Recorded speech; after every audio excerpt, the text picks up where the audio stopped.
салом ба ҳамаи шумо дӯстони азиз, ман барои шумо ширкати шифофарморо пешниҳод менамоям. ҳиҷомаи бепул дар шаҳри Москва барои ҳам занҳо ва ҳам мардҳо, гиёҳҳо барои санги гурда, меъда, дил ва инчунин кремҳо барои нест кардани маршина, нест кардани дохҳои рӯй, инчунин гиёҳҳо барои сафедшавии рӯй ва писариазм.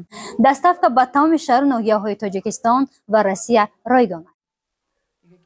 خوب شد که دیوار به یک بارگی افتاد تا باز نگویی که کس این باغ ندیده سعدی تو بیرو خیمه به گلزار دیگر زن این کیش رها کن که در آن رم چریده است این کیش رها کن که در آن رم چریده است. شما توی میگردد اپا؟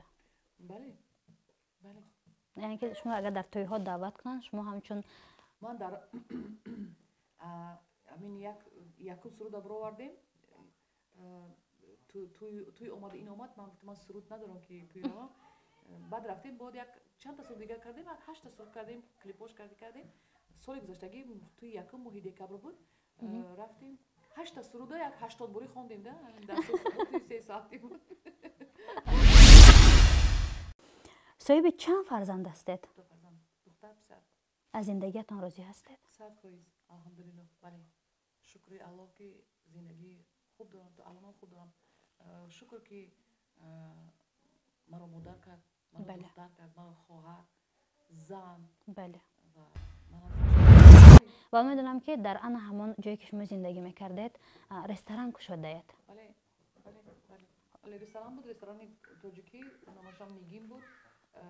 شاورما که برنامه خود گذاشت تعلیمات نیگین. یعنی در امارات عرب شما در امارات عرب برای بچهای تاجیک برای بهترین برای من لازم نبود ولی سلام به همه شما دوستان بانوان عزیز و مخلصان سامانه فرهناز لایف. با اسم تمام بانوان من میخوام یک خوش خبر برسونم. بانوان میخوان که در یک ماه 2 مرتبه صاحب تحفه های کلان بگردن و مخصوصا انا همین در ماهی که عین حال رفته است 2 هفته دیگر وقت دارید و میتونید که کار کنید صاحب تحفه کلان بگردید و میتواند که از این شرکت استفاده برده از خود اپای دلنوزه استفاده برده با اون کار کرده میتواند کمانده خود رو کلانتر کنید و کمانده خود رو بسازید و میتواند که در شرکت فابرلیک دیرکتر شوید و میتواند که پول خودتان رو داشته باشید.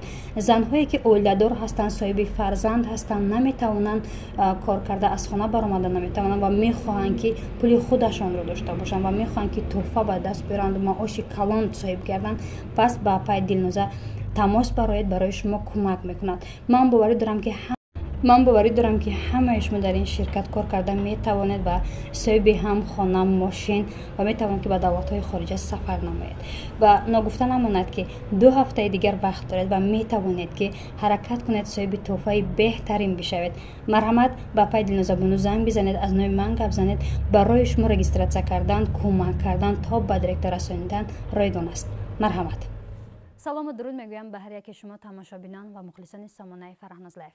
میدونم که پزمون برنامه‌های ما شدید و امروز دعوت نمودیم یکی از چهره‌های شناخته که امروز ما و شما به نهایت دوستش می‌داریم و پزمون سرودهایش هستیم و میگویم که زنی هست که شکست ناپذیر است، زنی هست که خیلی دشمن دارد و هم زنی هست که برابر دشمن داشتن باز مخلصان زیاد دارد و با آن همین خواهشی از بسیاری از شما دوستان عزیز دعوتش نمودیم پروانه تاج‌الدین را. شما را خوش آمدید میگیم به برنامه. تشکر زیاد که شما به برنامه خود دعوت نمودید. یک جان تشکر سلام باشید. اپای پروانه جان، من امروز خواستم با شما صحبت آزاد گذرانم. صحبت من همش آزاده. بله. برای چه؟ برای آنکه زیادی از مخلصان شما نمیدونن از فعالیت شما، از یعنی که از حیات گذشته شما و از نقشه های آینده شما. و من خواستم که امروز دعوت نماییم هر دو سی را کشویم، هم کمی از گذشته حرف بزنیم و هم از نقشه های آینده. میشه برای چی؟ خب من یک چند سوال ها رو میخوانم و میتوانید که در برنامه های من کوشش میکنم که انا همان مصاحبه من میخوام برای مخلصان من هر چیزی که هست عمیق دقیق و پر جواب گردانند. بعضی سوال هست که شاید من نمیخوام جواب بدم، بعضی چیزا هست که پنهان پشت پرده است. خب آنچه که اگر به شخصی شما باشد بله سوالی است که نمیخوام جواب بدم، جواب نمیتونم، شما هم خفه نشوید. باشد قبول. اپای پروانه طول 17 سال در کجا بودید؟ 18. من یک سال دیگر قفا زدم. یک سال قفا کردیم. با خانواده، با شوهر، با بچه‌ها در خارج زندگی میکردیم. با از روی کاری شوهرم که در خارج کار میکردن و همین خاطر در خارج بودیم. در کدام دولت میگفتید اگر؟ یک 3 سال در ایران زندگی کردیم، بقیه‌اش در امارات عرب در دبی. بهترینه که شما از عائله قطعی بودین. بله. بهترین. صاحب چند فرزند هستید؟ 2 فرزند، دختر پسر. از زندگیتان راضی هستید؟ 100% الحمدلله. بله. شکر الله که زندگی خوب دارم، تا الان خوب دارم.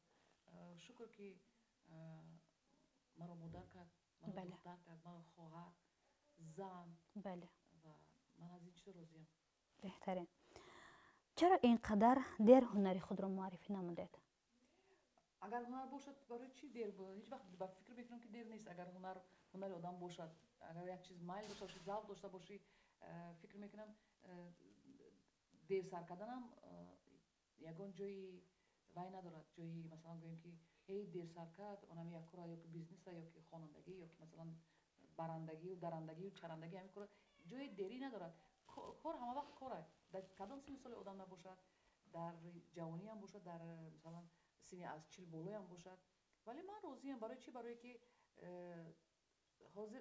حاضر سرکردگی من این بهتری که من هر یک کاری که میکنم، من چند سال فکرش میکنم، زیاد فکر میکنم که همین کار میشد کرد یا نمیشد. مثلا همین کار وقت دست میزنی آینده تو میتونی که صرفه همون کار با عهده گرفتن، تو مثلا از عهده همون کار برآمدن.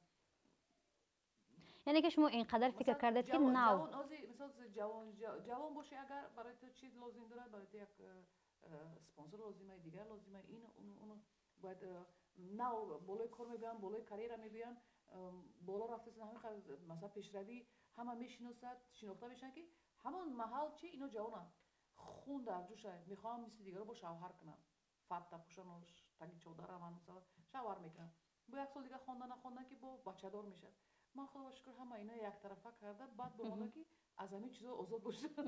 بهترین یعنی که شما وقتش را نو دیدید. تا آخر کار ما دیگه کنم، مثلا من دیگه فتا پوشانده نبرن و سر پوشانده من تولدخانه نبرن که بچه داشت باشه گفته همیشه پیش رای من نگیره. و اگه بر به خودتان گفتید که من شاید بر وقت‌تر سر میکردم همین. نه، من بر وقت سر کردگی بودم. من از کودکی دوست می‌داشتم، از کودکی خانواده ما که من خواننده، مادرم خواننده بود، پدرم خواننده بودن، همه حافظ میکرد. با حال یک میهمانمون که وقتی خانه میهمانی اومد، برادرم اونجا بود، خیلی یک برادرم که بینی است، صبح که میشد مثلا بلند قرائت میکرد، با عبید که میشد وقتی من یک بارکه میکردم غذا میخورد درست قرائت کردم اوقات میکردم، منم حافظی میکردم، همین خیلی برادر دیگر همین. بعد وای خیستو یک مردمی وای بود کافکاز بگیم، گفت که слушайте, в этой семье оказывается все поют. این مولا پتک ما اگه خانواده همون که وای داشتیم در دل ما بود. هر کدام ما در جوانی هم یک بار دو بار قدم مونده خوانده بودیم، گرفته تگی سر دیسکو یا تیار کرده مونده دیگه. پشت زندگی وقتی آدم شوهر داره، وقتی کودکی مایده داره، باز میگم که کودکی مایده داره، شوهر داری، همین کسبه و هوسا و آرزوهایی که باید بکنی، خواندن و درس، اینا همش دویم قطار دا میرود. بله. چی برای که تو منتظر شوهر میشی که شب از کار میاد، تو باید غذا تیار کنی، باید بچه تیار کنی، باید مدرسه بری، باید مثلا پیش بچه بری، با همین خاطر میمون قفو میموندن این کار. خیلی خدا باشه بچه هم کلان شدن دیگه، هر کدومش شوهرم جواب دادیم رفت. چرا اینکه به شوهرت خلال نرسوند، خلال هم کنم بیچاره. و من فقط میگفت که در حواس دیر دوری حاضر در پیش من هستی برو خون. میگفت در تنهایی زن وقتی حافظه میشد و خوانندگی میکرد، میگفت سطحش کم پایان میبینه. وقتی شوهر داری حافظگی کنی، این برای تو سطحی بلند میشه. تو من یک فیلسوف خوب بودنده هستن، نبینن اون که من در قطاری نیستم جوب کرد هستن. و همین خاطر اصلا با آدمی کودکدار چه خیلی نمیتونی وقتی شوهر داری، وقتی کودک داری، وقتی در خانه ای یک چیز، یک پرده پیش روی آدم میگیره. نمیتونی شرم آدم میاد. من نمیدونم یا که میترسد آدم، یک ترسی پیدا میشه در دل. اکنون آزادت میتواند وقتی آدم آزاد میشه барои озодӣ манам қариб 6 сол 5 сол 6 сол дар кор шуд ки баъд ман ин тарс аз дили ман берун равад ман дар ҳамин роҳ даст бизанам. беҳтарин. саломат бошанд. Ва ман мехоҳам ки як саволи дигарро ҷам. То анамин замоне ки шумо санъаткорро пеша кардед, тиҷораткор будед албатта. Ва медонам ки дар ана ҳамон ҷое ки шумо зиндагӣ мекардед, ресторан кушодаед. бале ресторан буд, ресторани тоҷикӣ, номашам Нигин буд. шавраҳовки ба номи худ гузор тармимат Нигин. яъне дар амурати араб дар шумо амурати араб барои бачаҳои тоҷик барои беҳтарин. барои ман лозим набуд вай ресторан. Умуман ман Беҳтарин. лозим надоштам барои ресторан кушодан. вақти бачаҳои музисти мо аз ин ҷо рафтану вақти хонандаҳои мо 1-3-4 аз ин ҷо рафтан, ҷои дидам ки ҷои кор лозим дорам. беҳтарин. унҷа хориҷа чӣ хел хориҷа қабул намекунад. мо дар инҷа ситора, бале дар хориҷа мо ҳеҷ касе, мо ситора Бале. нестем. мо ватани мо ҳазор бор шукр ба пешвои давлат, ҳазор бор шукр ба раиси шаҳр ки мо як давлати орому осоиша дорем. ман дар Бале. давлате зиндагӣ мекардам ки амнияташ рақами як бор дар рӯи дунё. ҳозир давлати мо шудагия ба қадр аз Эморат, аз Дубай болотар шудагия ки масалан мо 2 шаб 3 шаб меоем, тилло дорем, як телефони қиматбаҳо дорем, мисол пул дорем, ту масалан ваёмон қофамон пул дорем, масалан меоем мефурем ба ҳузур хонаҳо мебурем. ҳеҷ кас мо ҳеҷ кор роҳатем, як амният дорем. ба ҳамин хотир хостам гуфтам ки гум обыкновенный одами ба қавли русо. бачаҳои моям дар инҷа ситора буданд, ситораи рақами як буданд. ҳар кадомаш ки рафтад онҷа унҷа фикр кардам ки мо вақтаки иморат мебием, моя мегӯянд ки мо ситораем ку. дар унҷа ваё ба қатори ҳамон 4 та ҳиндуе ки масалан авқот мебуранд, ғаво мебуранд, официант ба қатори ҳавои буданд. ман ба хотири ҳавои боз кардам. беҳтарин. ҳозирам фаъолият дорад барои ана ҳамон? мо унҷа маҳкам кардем, баста кардем. дар иморати дар Дубай ресторан бурдану клуб бурдан хеле мушкилае. бачаҳо ки дига ҳама хона ба хона шудану ватан баргаштан омадан, маҳкам кардем. беҳтарин. биёед мегузарем каме дар бораи падари худатон. яке аз ҳунармандони зиндаёд Шодравон Тоҷидинмоиддинов, ман мехоҳам ки камакак дар борааш гап занед. чӣ хотираҳо доред аз падари меҳрубон? як чӣ мехоҳам гуфтам ки падари ман дар умри кӯтоҳ дидам, хеле умри кӯтоҳ дидам. дар ҳамин умри кӯтоҳи зиндагишон масалан 46-47 ё аз дунё гузаштанд. ҳамин дар умри кӯтоҳшон инқадар падари хуб шудан, инқадар шавҳари хуб шудан, инқадар тамоми чизе ки бояд дар тӯли 80 сол 90 соле ки одам умр мебинад, одамизод ҳар як одам ҳамин зиёду зиёд 80-90 сол умр мебинад. агар ҳамин ҳар чӣ ки дар зиндагӣ медид, ҳамин дар ҳамин давраи 80-90 соли умри зиндагиш агар худованд ки медод медид, ҳамин чиза 10 баробар изофа падари ман дар ҳамин умри кӯтоҳ дидам. масалан ситора шуданаму, шинохта шуданаму дар 15 республикаи бародарӣ ки дар давраи шӯравӣ буд, ҳамаон каса мешинохтам. масалан хориҷиҳо зиёд мерафтан гастрол, мо дар навқати баъд падари хуб буданд. ҳамин чизе ки ҳозир дар зиндагӣ дорем, ҳар чӣ ки ман мегӯям ки ман луғатам бояд, луғати славан запаси ман бисёр бояд, луғати ман ҳама ин ай падарай. модарам камгапай, зиёд ҳарф намезанад, яке ай падармонай. ҳамин дар умри кӯтоҳшон бисёр чизо дар зиндагии мода омӯхтанд ки то ҳозир ва ё нестам, 27 сол шуд ва ё нестам, вале дар зиндагӣ ҳар рӯзе ки масалан субҳ ай хоб бошам, бедор мешавем то шабхо рафтана, ҳар як сухани гуфтагӣ ва ҳар як совет, ҳар як гапи гуфтагӣ дар зиндагӣ дамо дар кор мешавад. мо ҳамон чиза истифода мебарем. беҳтарин. ва чанд сола будед ки падари шумо гузашт? хеле ҷавон будем, хеле ҷавон будем. душворӣ накашидед баъд аз марги падар? ман намефаҳмидам. ман фикр мекардам ки масалан мо дута модар, сета модар доштем. фикр мекардам ки модар мемираду падар бояд намирад. фикри ҳамин бачагӣ ҳамин буд ки модар зиёда, модаро бояд якташ мирад, якташ монаду, ки падар бояд намирад. ҳамин фикр мекардам ки барои як вай буд, як шикасти калон дар зиндагии ман. аз ҳама шикасти калоне ки дар зиндагии ман ҳол мегӯям ки шикаст дидагӣ ту не, ман 2 бор шикаст дидам. вақти падарам аз дунё гузашт, хеле тоғозо масалан мошин мешинем, тавассути радио ёки телевизион нишон садош мебурад, ҳамон автоматӣ вақти мошин як садош ягон суруд шавад, автоматӣ меёдум мера ки радиое яке ассалому алайкум, тарафи радио меём овози садои падарам салом метиҳам ва беоби дидау бегирия гӯш кардан наметавонам. Зиёди баъд падармона дӯст медоштем хеле. беҳтарин. Ана ҳамин дӯст доштанҳо фикр мекунам ки то инҷо омад расед. Меҳри ва ёки ҳамин буд, ҳамун меҳру муҳаббате ки падар зиёд доштан дар зиндагиву дамо додагӣ будан, ҳамун меҳра мо қатъимон то ҳозир овардем. Бале, бо то ба оянда мебаред. Ба бачаҳомону ба фарзандону ба ҳама қад зиёдае ки бо масалан метавонем битием. беҳтарин. мехоҳам ки дар ана ҳамин барои падари меҳрубон 4 мисра суруди худро пешниҳоди мухлисони мо мегардонидед. имрӯз тарихи панҷум аст ба фикрам. Бале. Се рӯз чор рӯз қабл ман медонам рӯзи 2 феврал. Рӯзи 2 феврал рӯзи таваллуди падарам будан 75. Агар он кас рӯи қайди ҳаёт мешудан 75 сола мешудан. ҳолам хеле ҷавон. ҳолам ҷавон. 75 сола мешудан ва хеле як консерт барпо кардем. Як ёдбуд буд, шами хотира. ёд кардед аз падар. Бале. Баромад кардем. Як ҷамъомаде шуд ки вақте ки омадам дар роҳ будам фикр кардам ки барои чӣ 27 сол шуд гузаштани падари ман 27 сол ҳар сол дар хонаи маданият ёдбуди падари мана мекунем, сурудошро мехонанд. ҳамин 27 сол ҳар сол мисли ки нав аз рафтагиай бо як ғаму бо як ғуссаву бо як зиқиву бо як ҳамин консертошо мегзарад.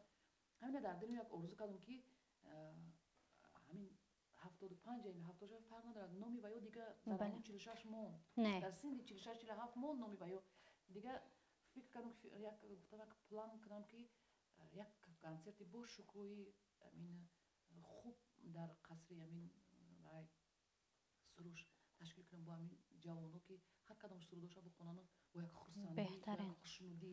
Чунки ҳамин сол ҳамин чиз ба ман як таъсирбахш шуд ки барои чӣ 27 сол шуд ҳар як ёдбуди падари ман мисли ки ҳамин сол аз дунё гузашта мо ёдбуд дорем мекунем ба гирияу ба ҳамин зиқӣ мегзарад. ҳамина тасмим гирифтам ки ҳамин кора иншаллоҳ боварӣ дорам ки беҳтарин мешавад. гӯш мекунем сурудро. суруд барои сурудои падарам ягон. Бале. аз сурудои падар мехонед, дар бораи худи падартон мехонед. дар ки ёрӣ кардӣ бо ман ҳамчунон ёрам туро, тарки ёрӣ кардӣ бо ман ҳамчунон ёрам туро, душмани ҷониву аз ҷон дӯсттар дорам туро, душмани ҷониву аз ҷон дӯсттар дорам туро. ташаккури зиёд медонед апай Парвона, бояд шумо барвақт сар мекардед бо ин қадар овоз. ман ҳайронам ки чаро ин қадар доред ана ҳамин ҳунарро бу некам дер беҳтарин дер сар кардед. ман ҳайрон вақте ҳунар доред, истеъдод доред. беҳтарин саломат бошед. апай Парвона, чӣ нақшаҳо доред акнун аз ин пас? нақшаҳо Аллоҳ худш медонад. Аллоҳ худш медонад фардо чӣ меша, пас фардо чӣ меша. вале ман аз Аллоҳ умедвор ҳастам ки ҳоли фарзанд дорем, мехоҳам келиндор шудан, мехоҳам домоддор шудан, мехоҳам нарияддор шудан. бозам дар фикри чӣ нестен, дар санъат нестен? Не, ман аввал дар фикри зиндагиам. вақти зиндагӣ тенҷ бошад, санъатам ҳозир ҳамин ки тенҷ будам, ман аз ҷо мехоҳам бардоштан овардан нороҳат кардам гирифтан овардан. ҳавас мебиёд барои як кор кардан. вақти зиндагӣ ором набошад, одам ҳаваси хонда ин корро аз рӯи ҳавас мешавад, аз рӯи ҳавасмандӣ, аз рӯи ором будану тинҷ будан мешавад. ё ҳофизӣ ду роҳ дорад. падари ман мегуфт ки одам дар ду роҳ ҳофиз мешавад. вақти дар худ нишастай гена меган. бале. дар гена шастай ҳавасмандай ё ки худашон худододӣ савдо дорам. мо худододӣ нестем, мо дар генамонай. мана падари мо Аллоҳ додагия, бобои вай каса додагия. мо ҳамо хункати рафтем, мо овоз надорем, садо надорем. мо ҳам як чиним чи айқафаи оё мехонем, ягон фоизи ҳамон садои ҳавои дамон агар гузаштагӣ бошад, масалан ману дигар хонаводамон мехонем, як чиним чи буромада хай мехонем. хубае ки ҳозир ҳама фонограммо шудагия, ин қадар студиои звукозаписо ҳама пешравӣ зиёд шудагия, чӣ хелхоҳи овозта мекунанд. барои ҳамин одам шарм намедорад, ҳарчи хондан мегирад. ва ба ҳамин хотир ман душман гуфтам ки баъди сухан ҳатман шумо душман пайдо мекунед. бале. نه خدا کن خدا نکنه که من دشمن پیدا کنم نمیخوام من دشمن داشتم من فقط همین الان یک چی فقط التماس میکنم همین روز بگاه میشد هر وقتی دعا میکنم میگم که الله من از تهمت بله از همین اینتریگا از همین این تهمت از همین دشمنی و از همین چیزا من بله دور کن مهری من در دل آدم همین قد جا کن که مهری من که همین چخیلی که من دوست می‌داری همه که مردم بنده تا من دوست دارد بله خب بعد میگذاریم در قسمتی ان همین سرودها و کلیپ های شما امروزها چندین سرودی خود را الکی پیشنهاد کردید برای مخلصانتان و کدام سرود شما را معرفی نمود راستی گپ من فکر میکنم که یگان تا سرودی من معرفی نکرده هر کدومش که میخوام هر کدومش به نوازی قبول میکنن خیت ندارم من یگان تا سرودی خیت ندارم که خیت چیزا باشه او 1 میلیون پراسموتر دیگر نه ولی هر یک سرودی من از بسیار شیرین قبول میکنن بسیار با مهر و محبت با احترام قبول میکنن و فکر میکنم که او همین سرود خواند و همین سرود معقول شد یک نفر ده که نه مثلا یگان تا حافظی که چند یا که حافظی که مثلا 30 سال شد روی صحنه 40 سال شد روی صحنه این پشتی پرده وز میدونن یعنی دیروز خودش و پرونه جان همین سرودی یک تا سرودی همین سرود هم مینوسشه هم پلوسشه اگر اجازه باشه دمان میپرتافتی بچم من همینه در معرکه و دعوی میخونم بسیار همین سرود نقص خوندگی برای من یک افتخاره بله یک افتخاره که من آدمی که یک سال اومدم من این صنعت خوندگی نیستم مثلا من هر چیزی که یک چیزی که ای خانوادگی یاد گرفتم همون چیز دارم مثلا میخونم و همون چیز من روی صحنه میبیارم یک آدمای بزرگ اینا بزرگن بله اینا وقتی از من میپرسن برای ما یک افتخاره برای ما یک فخره و همین خاطر چند تا سرودم من شاید من نمیگم که ها درجه بلنده شاید 50% 40% 60% سرودم میرد ولی هر کدام همینه هر کدام سرودی من یک مخلص خودش داره بله مثلا یک سرودی من دارم که اصلا سرودی خوجندیه و مردم خوجند باید قبول کنند ولی همین مردم خوجند قبول نکرده مردم ماش موزیکوش ما در حیرت همین سرودی من مردمی طرف کلوب کی و یا اومد چیزا باید گوش نکنن هر یک محیط و یک چه داره بله مثلا کانگور تو دنگه همینو میپرتن که همون سرود پرتا حیران میشم که چه این سرود خوجندیه یا مثلا طرفای مردمی خوجند سوق به نزدیکتره این طرف بسیار گوش میکنه یا که یک سرودی میشه که استراتنیه یا که کلوبی فلکه این مردمی مثلا طرفی سر گوش میکنن همین یار آدمو مثلا شنونده نمیشه گفته که همین چیز معقول و چیز یک در یک چیکون یک مومنتی داره که یک بالای احساسات هم آدم یک همین میگذره یک فکرش در یک جای یک محبت کردگی یک ایش عاشق یا که غمگینه یا که از شوهر جدا شده همون میگذره همون آهنگ رسید همون آهنگ ثبت در کلاش میکنه همون چیز در دل جوری برای که من همه خیلی قبول میکنم آهنگای همه بهتره میخوام یک سوال دیگر تیم آیده که شما پرونه دیدی هنری دارید و نفری هستید که از خوردی پدر شما که چون صنعتکار بود شما دیده آمده و امروزها در جاده صنعت من میبینم به نهایت هر روز یک نفر سرودی نو دارد هر کس حافظه میشود حافظ میشود و فکر میکنم از همه کسبی که برایشان آسان برای خودشان کسب کردن این سرایندگی است و می گفتید که هنرمند اصیل گفتن انا همین صنعتکار گفتن کدام از آنها رو میشمارن و چرا مس انا همون نفرانه که برای صنعت قدم میمونن سرود احمد زویی رو میخوانن و یا سرود پدر شما رو میخوانن یا سرود دیگر نفرانه که در قید حیات نیستن نامشان زنده هست یک چیز میگم پیش بود که شو بیزنس میگفتن حوزه بیزنس شو شدگی بله حوزه بیزنس شو شدگی حوزه بسیارتر مثلا بسیاری خواننده ها بسیاری جوان ها بسیاری و یا برای هنری خودش نشان دادن نمیبرد روی صحنه برای اینی برای همچون تجارت این حوزه استفاده میبرن حوزه همین صنعت همچون تجارت که مثلا برویم یک تصرف خونیم شاید که برای یک اینجا رویم اونجا رویم صاحب پول یگان شویم در مسئله سرود این اون خوندن این از اول بود تا حاضر هست از همون قدیم مثلا سال مثلا 60 یک سرودی که در ایران خواندگیان سال 80 در مسکو با زبان روسی باید ترجمه میکردن میخوندن یک سرودی که مثلا پدری منم بسیار سروداش سرودای احمد زویر بود بسیار سرودای پدری منم سرودای استاد سوربان بود ای سراهنگ بود حضور جوان همین چیزی که قدیما سرودایی که از حافظایی که گذشته میگیرن نوانی میگیرن و میخوانن من از این چیز راضیه من فکر ندارم که چرا برای چی پیش بود که مثلا خارج ده سرود یک کس وقتی میگیستی میخوندی حاضر دنیا همه خشته اگر قبول شد اگر یک کس سرود چه میخوندی مثلا میتونست از بلوت علیزه کنم بارم نی استوی که میگن اشتراف میگن جریمه میگن همین چند پولی که خودشون میگن هم قمی سپاری حاضر دنیا همیشه قبول کرد صبح یک کس سرودی نو تیار میکنه شام دیدی که یک نفر دیگه و یک گرفته خوند به چی گویم به اجازت هم مایلی به خرج اضافه یک کس مثلا $1000 میتید یک سرود تیار میکنه $2,000-3,000 دیگه میتید کلیپش تیار میکنه مثلا تا $4,000-5,000 خرج میکنه یک نفر دیگه شام همون میگیرد مثلا $30 میتید ثبت میکنه میره در توی معرکه میخونه همینجاش کمک یک وای داره ها یک چی بگم نومردی داره یک کاری نومردی داره و اگر از سرودهای قدیمی که اونایی که از در قید حیات نیستن باشن هم که دیگه سرودخوانی نمیکنن همین بازخوانی میکنن سرودا نوگونی که پول خرج میکنن نوگونی میکنن همین چیزا بود دوباره زنده میکنن من فقط طرفدار بهترین خب انا همون سروده که شما نو گفتید که مردم خوجم باید قبول میکردن که مردم کلاب قبول کردن شما پیشنهاد کردید کلیپ دارد من تماشا کردم و میتونید که همون را به مخلصان پیشنهاد نمایید این سرودی پدرم است لوبات خندوان از سعدی است سخنهای سعدی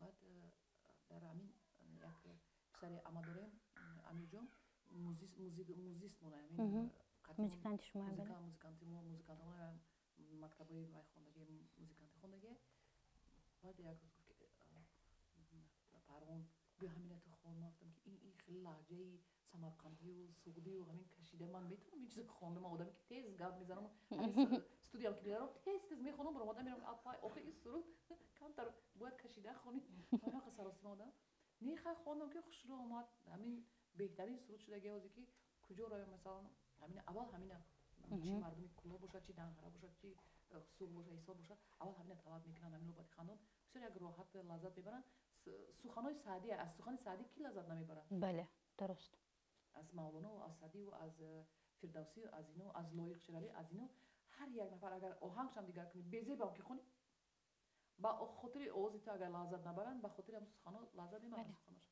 برای همین یک کلیپ هم کردم دیم با لباسای قدیمی ها در اون از فیلارمونی حساب که بنام پدرم هست همون لوبات خندانه بهترین در اکل خیلی گیریم اگر این سرود سخناش با مرد با زن گفتگی اگر تاریخ سعدی خوانده باشه میدونسته باشه بیچاره فقط زن میگیرید زناش همش زنای بیجاگرد میغلطید اینش هم همین دختری گوییم که خونه خودش از کودکیش کلام کرده 14 15 16 میکنه یا زن کده میگیره که اینم هم خیلی میبره بعد همین مینویسه که لوباتی خنده میگه لبی لالت کی گزیده است که من تیکی خودم بزرگ کردم در پیشم تو در پیش چشم من کلان شدی کی تو اسپید کنی کی اسپید کنی خب گوش میکنیم میگه که خوب شد که دیوار با یک بارگی افتاد تا باز نگویی که کس این باغ ندیده سعدی تو بیرو خیمه با گلزار دیگر زن این کیش رها کن که در آن رم چریده است این کیش رها کن که در آن رم چریده است. خب اپای پرونه آیدی نقشه های آینده شما میخوام حرف بزنیم. آینده انشالله که کارهای ایجادی بسیار داریم چون که وقتی آزاد دیگه زیاد دارم من خیلی زیاد دارم بیکارم که هستم آزادم هستم میتونم که مثلا زیاد ایجاد کنیم زیاد کار کنیم یک دو نفر آدمای خوب حال در کمانده ما اومدن همراه ما شدن که دستگیری زیاد دارم میکنن برای وطن روزی سرود تیار کرده استیم برای مادر برای روزی ایدی زنان هشتم برای نوروزی روزی من با یک وای دیگه داریم که ما 4 نفر دخترایی که حافظه‌ای که خواننده هست 4 نفریم یک سرود روزی برای نوروز تیار کرده استیم نالی نمیگم کدومای که شکلی با دیگران نگیرن نخواننده بهتره خیلی کارامون بسیار پروگراممون بسیار در جدای همین وای کاری ایجادیمون خیلی شما هم دعا کنید که انشالله امسال سالی با برار و پربرار شود برای کار ایجادیمون بهتره برای دستی بالا مویم دستی بالا برای رسیم بهترین شما توی میگرده دکار بله یعنی که شما اگر در توی‌ها دعوت کنن شما همچون من در همین یک سرود برآوردیم توی اومد این اومد من سرود ندارم که توی را بعد رفتیم بعد یک چند تا سرود دیگه کردیم 8 تا سرود کردیم کلیپاش کردیم سال گذشتگی توی یکم ماه دکبر بود رفتیم 8 تا سرود یک 80 باری خوندیم در توی 3 ساعتی بود چند کروگی خوندیم همونجا اومدیم راست استودیو رفتیم 2 روز در همونجا خورافته فقط سرود ضبط کردیم نه خیر خدا با شکر توی من نمیدونم برای چی همه تبریکات میگن برای چی تبریکاتش چی خیلی میشه تبریکاتش نیم ساعت بله من نمیبرم تبریکات من 3 ساعت من فقط 3 ساعت توی میبرم دیگه همین عادت کردم یک دو تا تبریکات گفتن رفت اومدم یک چی نمیرسیدگی شدم بعد پورا گذرونم اونجا عادت کردگی خیر خدا با شکر چی بنی من نمیخواستم رفتم راستی گپ من نیاز ندارم برای توی رفتم برای دیگر رفتم ولی وقتی یک بار دو بار یک دو جوش گفتم یک دو حرف پشت سرم شنیدم یک دو گپای قبیح شنیدم که خودش بویزنک میگیره خودش پولدار میگیره فلان میگیره و خاکی برو اومدی آدمو تی حواس کردن میخوان که در تویشون تو اشتراک کنی در خرسندشون یک جای باشی تو کتگی میکنی نمیگه همین چیز در گوش من اومده رسی ای این دهان با این دهان اومده رسوندن ما گفتم که نه خیلی نمیشه بعد کماندای خودمون جمع کردیم اول یک تا وایقتی بعد دایره و بعد غیجک حوزه یک کماند پورا کردیم بهترین یعنی که میتونه که در همه توی مرکه های خرسندی مخلصان من اشتراک نمایید ان شاء الله چی بنی بهترین دهان سخن کردن بهترین برای دیگر شما را خوش آمدید میگویم یک صحبت خوب بود یک صحبتی که هم از گذشته شما حرف زدیم و از نقشه های آینده تان با خبر گشتیم و کوشش میکنیم که از این پس ما نیز در نوگانی های شما شریک باشیم بهترین کار میشه این یک دستگیری بود برای چینی سلامت باشه من فخر میکنم من خرسند میشم که هر یک مثلا تلویزیون و رادیو و شخصیه مثلا برنامه شخصیه فرق نداره وقتی دستگیری میکنم من هم خیلی زن هستم که من همه دستگیری میکنم در زندگی بله. و یک برای یک کار ایجادی در همه سطح زندگی در همه محیط چی حالتی باشه مثلا برای همین من خرسند میشم وقتی من میگم من نیاز ندارم در دستگیری که وقتی من میگم که دستگیری میکنم بوم بالای میکنن که من بی‌حد خرسند میشم بهترین از این پس چه کلیپ هایی که هست چه سرود هایی که هست با انا همون پرودوسر شما ما هم کاری میکنیم یک جایه میتونیم که مخلصان من نیست با خبر باشن تماشا کنیم ما دختره که سیوای مهنتی یک 5-6 تا کلیپ کردیم 3 تا 600 دادیم یک 3 تا کلیپ دیگه اش مونده همین اکای رژیسور هیچ قپیده نمیتونه نام شده همیشه نگیرم که من وعده کردم که من در یک گوش اخیر میگم تی اگر کلیپ های من روی نکنی ان شاء الله همین ما نگاه کنیم کلیپ های روان کن 3 تا کلیپ دیگه جدیده که ما اکتبر ضبط کردیم انا بهترین من پیشنهاد میکنم بهر مخلصان طریق استوریز طریق دیگر چیزهایی که پیشنهاد میکنم بهر مخلصان و من باوری دارم که مخلصان من خوب قبول میکنم مخلصان سامانه فرهناز لایف آن نفرانه که من قبول کردم من برنامه میکنم من رو دستگیری میکنند آن رو دستگیری میکنم بهترین سخنای گفتی وقتی یک کس قبول میکنی با خوبی باید که گرد اطرافی وی هم قبول کنی با خوبی تشکر زیاد برای صحبت ها برای قبول کردن در برنامه ما هرچند که من جان سلامت فرهناز بله فرهناز در این عیبی اپراتور رو یادم فرزانه میگن در فرهناز میگن بله فرهناز اپا جان فرهناز جان نام تام خوش رو خودتم دختر سلامت باشین شما هم تشکر زیاد که وقتتون صرف کردین فکر میکنم کودک مایده هم دارین بله اومدین وقتتون صرف کردین برای من بنده یک جهان تشکر به شما سلامت باشین زنده باشین بهر مخلصان سامانه فرهناز لایف و بهر مخلصان خود چی گفتنی ها داره در آخر هیچی چی بگم الله نگهبان باشد از همه آفت‌ها از همه بلاها از همین ویروس‌ها از همه چیزا الله فقط نگهبان باشد و